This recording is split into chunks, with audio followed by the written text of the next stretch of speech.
All right, Shalom, Shalom. First off, I want to give all honor and glory to Yahweh, Bahashem, Yahweh Shai, Bahashem, Racha HaKodash, Lam Yom.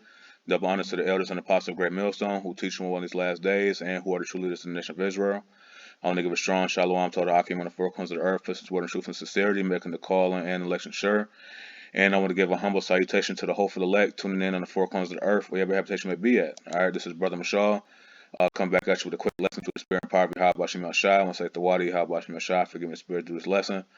And this is just a quick lesson before camp. I want to get out the way. Yeah, it's a topic that had came up yesterday, um, and it was about abortion. So I think I'll talk about. I think I'll title this lesson "Abortion" and what it actually entails, and what our foremothers' mindset was. Because right now we have a Eastern Edomite mindset about, well, I'm gonna live my best life. I'm gonna do all this wickedness before I get old, and then I'm gonna settle down. And that's the whole thing where a lot of women they do all this wickedness. What I'm saying, they use up all their good years, and then once they get older, now all of a sudden they want to settle down, and now don't no man want to deal with them. What I'm saying, because they all used up, and now all of a sudden now there ain't no good men out there. Now all of a sudden all men are dogs, because you have no value now. And this is what the elders go into. So a lot of times women, they enjoy the pleasure. What I'm saying, of intercourse. Not realizing that it's wicked to hop from man to man. you know. But the scriptures say that while she liveth, she's in pleasure. Roughly paraphrasing in First Timothy. Hold on, let me get it real quick.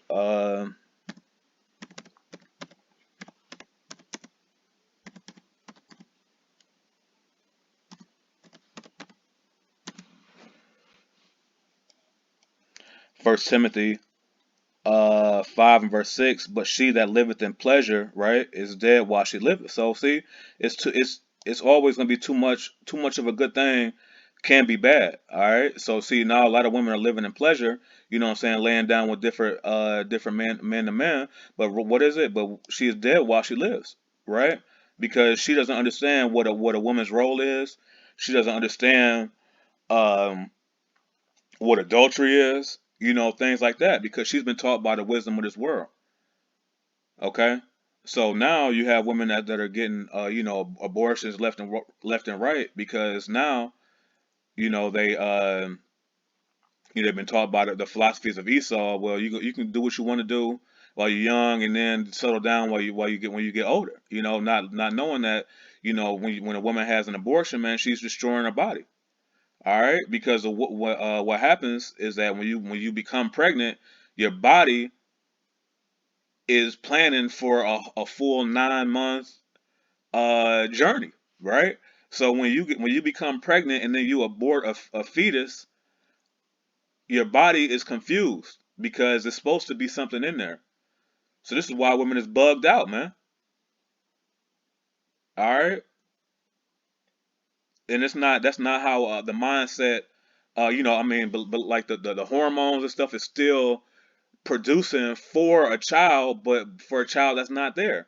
Now you have a overdose of hormones. All right, and these hormones and these extra um, cells and things like that that's being developed aren't being used properly because there's no fetus to give it to. All right, so now women become bugged out. Now their bodies starts to destroy itself. So now you're playing Russian roulette, because now later on down the line you may want to have a child, and you're not able to, because you destroyed your body by one abortion. Now you have women out here that's had multiple abortions. All right, and their bodies is done, man. Okay, and these are the same women that saying that all men are dogs, and they wait till they 30, in their 30s to settle down, and because they've been chasing a career, they want to lay down and let. I mean, I don't want to be all it's an upsetting topic for me, man. You know what I'm saying? But you got women that want to let dudes bust inside them and all this other stuff, and now they want to get an abortion, right? And that's just wicked, man. All right. So this is why I'm gonna make this lesson, all right, and we're gonna see what our foremothers did because we have women that's part of that elect 100. I mean, Slakia, part of that righteous 1/3, man. That the Most High is gonna have mercy on. All right, and the reason why is gonna be that it's gonna the righteous 1/3 are mainly or it's gonna mostly be women, right? Because the men, the 144,000 men are going to choose these women to have multiple wives to rebirth the nation of Israel. Okay, so now you're gonna go. We're gonna go back to the old laws, statutes, and commandments, the ones that's been taken out of the way by Esau. Now men are gonna live by the law because that new covenant. All right, women ain't gonna know that it's gonna be well, I'm on. Nah, it ain't gonna be no you can't have no other woman. All right, men are gonna be able to have as many women as they want to. Why? Because that's what it's gonna take for a man. Well, that's what it's going to take to rebuild the nation of Israel. All right, so we're going to go to Genesis just to show you the mindset of our foremothers, man. Okay, Genesis 30. It says, and when Rachel saw that she bare Jacob no children, Rachel envied her sister and said unto Jacob, "Give me children, or else I die." All right, so see, this is the mindset of our foremothers, man, because it was the mindset of a woman back in the day was, man, I'm gonna give my husband children. It was no, well, I'm gonna graduate from high school and then I'm gonna go to college. I'm not gonna worry about no children until I get established in my job and I buy a house. Man, ain't none of that garbage, man. That's all Esau's philosophy, man. The point of a woman is to bring children to this world, man, and be a helpmeet to her husband. All right, you see the mindset of our foremothers, man. Give me children, or else I what? Or else I die. Okay, this is the point of this lesson. All right, to show you the mindset of our women now compared to the mindset of our women back in the day. Okay, because real quick, Jeremiah 6:16, right? Jeremiah 6:16, it says, thus saith Yahweh Bashim Yashai, stand ye in the ways and see and what? And ask for the old paths. Okay? Where is the good way? Okay, because the old paths are the good way. You see? So these are the old paths right here, man. Okay, women have to be in this mindset. All right, and it's gonna be that mindset is gonna be forced into the thinking process through the new covenant. Isn't what I'm saying, that because we're not going to be able to go off anymore. All right. So it says, and walk therein. See, so we're supposed to be walking therein of the old past, and ye shall find rest for your soul. See, the mindset of the modern day woman is not finding rest for her soul, man. All right, it's finding what's best for her, man. That YOLO spirit. You only live one spirit, and that's why these women go out. Go out to Mardi Gras and all this. And spring break in Miami and do all this wickedness and stupidness. You know what I'm saying? And not realizing that they're making themselves whores, man. You know what I'm saying? The elder Apostle Gabar was going into the actual meaning of the word prostitute. All right, and he was talking about that's what I'm saying, basically because he did this lesson about a month ago, but he was saying about being a prostitute is making yourself putting yourself out there, making yourself be seen. All right, so women that's out on on Instagram, you're making yourself seen. So even if you have a fully clothed, but you're putting yourself in a position to be seen by men, you're making yourself a prostitute, man. Okay, but women don't understand. Women want to be queens, not knowing what the etymology of the word queen actually is. Okay, when you look at the etymology of the word queen, the original definition. or in spelling is Quean, meaning the king's whore.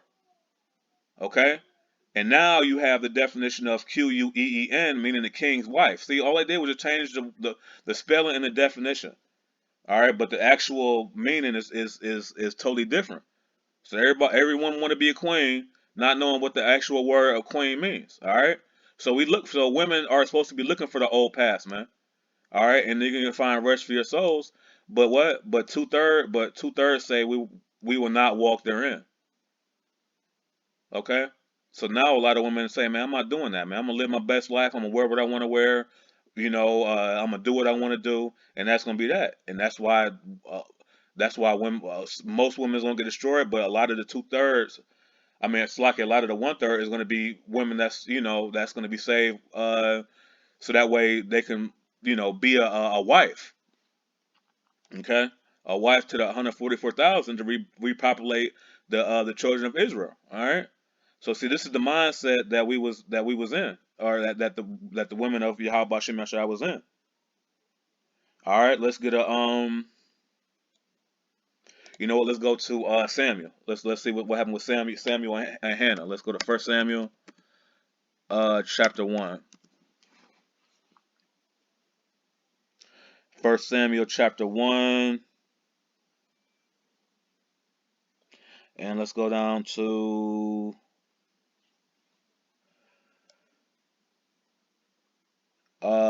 verse 5. Let's get to the point because I got to leave out in a second. It says, "But unto Hannah, and Hannah was the wife of Elkanah." All right. It says, "But unto Hannah he gave a worthy portion, for he loved Hannah. But what happened? But the Lord has shut up her womb." Okay, so this is the account of Hannah and Samuel being born. Okay, Samuel is the son of Hannah and Elkanah. Okay, it says, so let's go down to verse 10. It says, "And she was in bitterness of soul and prayed unto Yahweh Bashim Shai and wept sore. And she vowed a vow and said, O Yahweh Bashim Shai of hosts, if thou wilt indeed look on the affliction of thine handmaid and remember me, and forget not thine handmaid, but will give unto thine handmaid a what? A man child." See? Because the most High had shut up her womb. Okay? So Hannah prayed to Yahweh Bashim Shai to open her womb, man. Okay? "Then I will give him unto Yahweh Bashim Shai all the days of his life, and there shall no razor come upon his head," because Samuel was a Nazarite. Okay? So she prayed to Yahweh Bashim Shai, man. Alright? This is the point.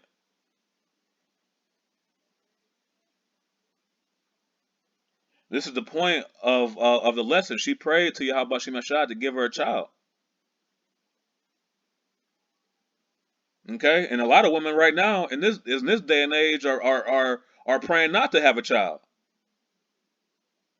They want a man all up in them, but then when it comes down to the responsibility of having a child, now they have a choice of, abortions or not, to keep the child or not to keep the child.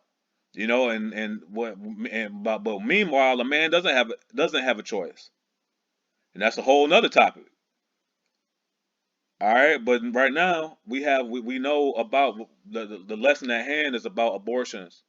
Okay, and the mindset of the modern day woman. You know, let's go to the second chapter.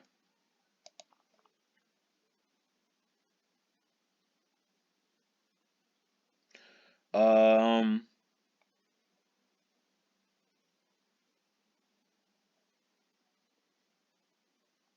you know what? Let's go to verse 20. Okay, it says, and Eli blessed Elkanah and his wife and said, Yahweh Bashem Ashai giveth thee seed of this woman for the loan which is lent unto Yahweh Bashem Ashai. And they went into their home, and Yahweh Bashem Ashai had visited Hannah, so that she conceived and bare 3 sons and 2 daughters. And the child Samuel grew before Yahweh Bashem Ashai. All right, so Hannah prayed for a man child, and she received Samuel, and Samuel was set apart for Yahweh Bashim Yashai. But the Most High and Yahweh Shai also blessed her with 3 more sons and 2 more daughters. All right, so this is the point. of being a righteous woman. Okay, and the mindset that this woman prayed to Yahweh Shemashah to open her womb, man. Okay, real quick, let me see. It was an account. Oh, yeah, that's right. Because let's go to Second Samuel, uh, chapter 6. Because King David denied a child to a woman, as a punishment. He punished a woman for not uh he punished a woman by not giving her a child. And we're gonna get that account right here. Um, let's get to the point. Let's see. Okay, you know what? Let's just we'll go ahead and take care of all this.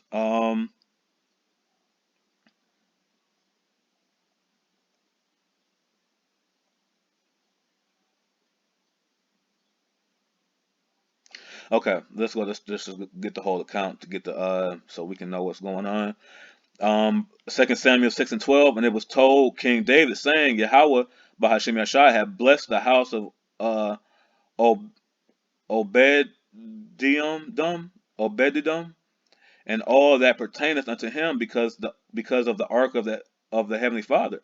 So David went and brought up the ark of the heavenly Father from the house of Obededom into the city of David with gladness. Okay, it says, and it was so that when they had bare the ark of Yahweh Bashimashai had gone 6 paces, he sacrificed oxen and fatlings. And David danced before Yahweh Bashimashai with all his might, and David was girded with a linen ephod. All right, so this is the celebration of so it's a big celebration going on. All right, let's see what's going on. All right, so David and all the house of Israel brought up the ark of Yahweh Salakia. So David and all the house of Israel brought up the ark of Yahweh Bashimashai with shouting and with the sound of the trumpet. And as the ark of the Yahweh Bashimashai came unto the city of David, uh, Michelle, Saul's daughter, looked through a window and saw King David leaping and dancing before Yahweh Shimashai, and she despised him in her heart because this woman, Saul's daughter, I'm gonna say Michelle,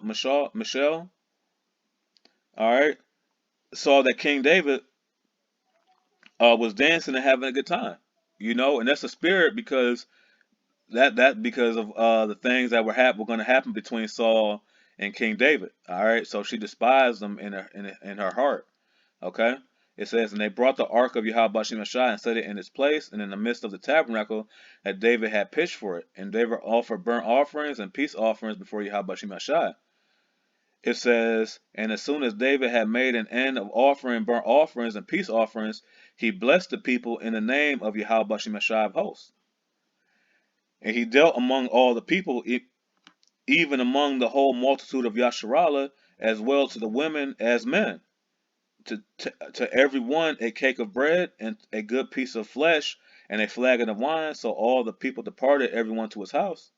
And David returned to bless his household. And Michelle, the daughter of Saul, came out to meet David and said, how glorious was the king of Israel today, who uncovered himself today in the eyes of the handmaids of his servants, as one of the vain fellows shamelessly uncovered himself. All right, so she was, saying talking slick to David. Okay, because David was in celebration mode and she was sorry that he was having a good time. Okay, because she was upset that David was having a good time with everybody of the house of Israel, men, women. It was a glorious day that day. Okay, so she was upset that what happened, that he was having a good time in the eyes of the handmaids. Okay, she says, as one vain fellow shamelessly uncovered himself. So he was having a good time, and she didn't want him to have a good time. Why? Because what does it say? Um,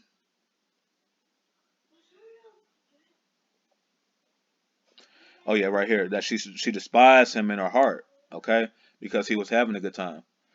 It says, verse 21, and David said unto Michelle, it was before Yahweh Shemashah. So he's saying, hey man, I'm partying before Yahweh Shemashah, man. I made peace offerings, you know what I'm saying, burning incense for Yahweh Shemashah. Okay?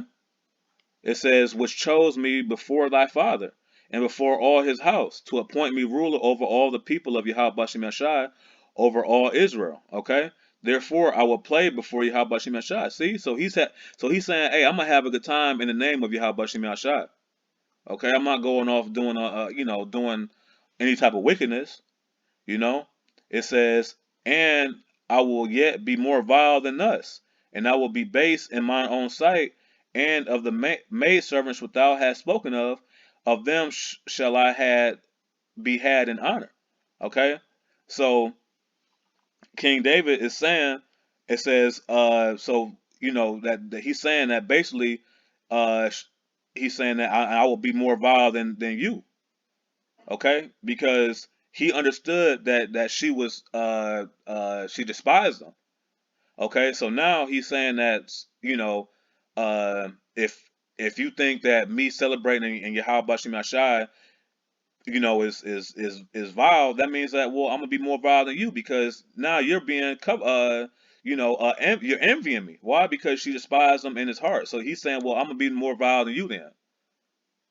It says, and will be base in mine own sight, and and of the maid servants which thou hast spoken of them shall I be had in honor. Okay, so the maid servants were he's saying that the maid servants were in honor of King David more than Saul's daughter. All right, it says, therefore Michelle, the daughter of Saul, had no child unto the day of her death. So King David didn't give her a child as a punishment for being envious of these other women. Okay, and being envious of celebrating in the name of Yahweh Mashah. All right, so this is the point where I'm making, where the mindset that was back in the day. Okay, we see accounts of righteous women, saying, give me a child lest I die. We see accounts where you know uh people, I mean, King David withholding children, as a punishment. Okay, because the women knew that that's what it was. Okay, and they were always trying to bring a man child into the world for her husband to continue on his lineage. Okay, so a lot of people, that kept having children in order to satisfy her husband, just like Hannah. Okay, let's go to Psalm 127 and verse 3. It says, lo, children are a heritage from Yahweh Bashim Yashai, and the fruit of the womb is what is his reward. Okay, so when you're able to have a child, and the Most High is able to open your womb, that's a blessing, man. Okay, but the mindset of our women today is, well, man, I'm not ready to have a child, when that's just being selfish. Okay, that's just walking in the wisdom of this world. Okay, and plus it's also about who you lay with, man. That's why the first scripture I pulled out in First Timothy. Hey man, the woman that liveth in pleasure all the days of her life is dead while she liveth. Okay, because you laying down with every Tom, Dick, and Harry, and then once you get pregnant, now you don't know the guy. Okay, and now all of a sudden, now he like, man, I'm not even trying to deal with you, man. All right, and then now all of a sudden, now you like, man, I'm not trying to raise a child by myself. I can't do it. All right, but you just laid down with this man.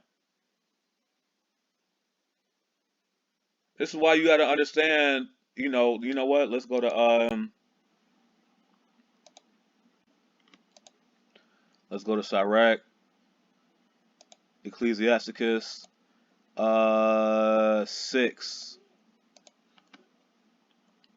And verse 7, it says, if thou wouldest get a friend, prove him first, and be not hasty to credit him. See, you're supposed to prove a man first, man. And this is just the message to the woman, okay? Because you have to open you. I mean, I don't want to get you know uh uh technical, I guess you could say, or stuff like that. But you got to open your legs for a man to get up in you, man. Okay, so you have to prove a man first, man. You know what I'm saying? Just because a man has a six pack doesn't mean that he's husband material, man. Because if you happen to get pregnant, you stuck with him, and then now you salty that you laid with a demon. Now you want to blame every man for your mistake. All right. So if thou wouldest get a friend, prove him first, and be not hasty to credit him, man. Don't be hasty to credit him just because he talks a good game. What does his actions say, man? Okay. If he had, his actions proves what he is. All right. It says, "For some man is a friend in his own occasion, and will not abide in the day of thy trouble." All right, so you may have a man that's cool with you, while he hitting it. You know what I'm saying? And y'all, you know, giddy and all this other stuff. But once you get pregnant, what happens? He will not abide in the day of thy trouble, meaning he's gonna escape his responsibility, man, his duty. All right. So this is why a woman has to prove a man, man. Okay? Because you stuck. You stuck with him. I mean, especially when you know this truth, man. Now you lay with a guy. Now he's your husband. Now you gonna be stuck with a demon, not proving him first, man. All right. This is the point. So children are a reward, man. The Most High, it's a blessing when the Most High opens your womb, man. It says, "His arrows are in the hand of a mighty man, so are children of his youth.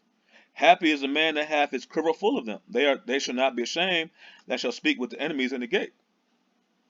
All right. So happy is the man that has a lot of children. All right. But this is the mindset that we have to have.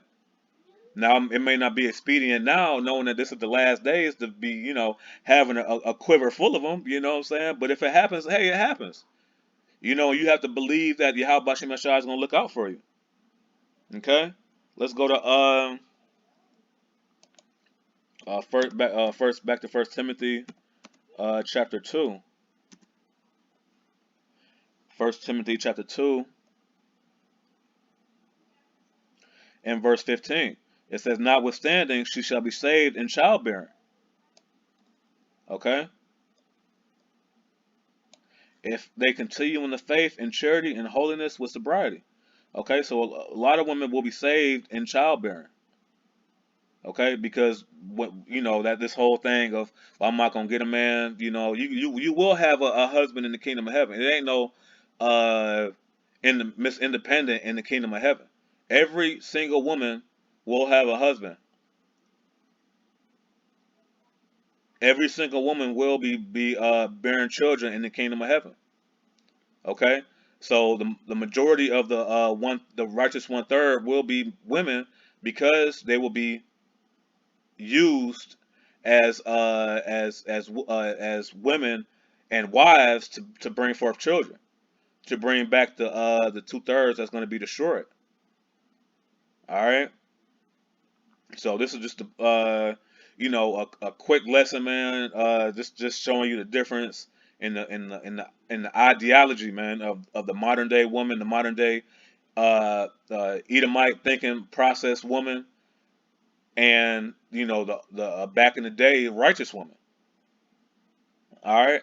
So most High willing, this lesson was edifying. I'm gonna give all honor and glory to Yahweh, Bahashem Yahweh Shai, Bahashem Racha Hakodash, Lavam Yam. Double honors to the elders and the apostles of Great Millstone. I'm gonna say Kwame Sharala, Ababa Ba, Shalom.